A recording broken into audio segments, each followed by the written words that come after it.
I've got something really awesome for content, which I'm super excited about.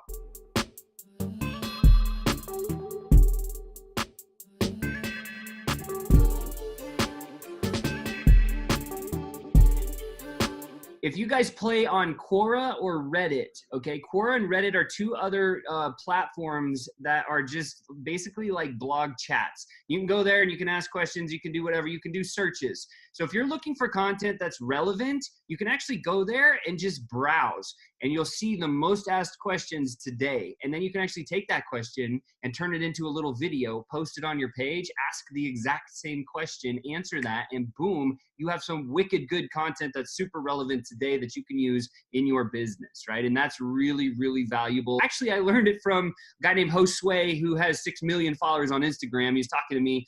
He's like, that's what I do. He goes, I go to Quora and I look at the most asked questions and I take the question, that becomes the title of my thing, and then I turn my phone on and I answer that question with my own words.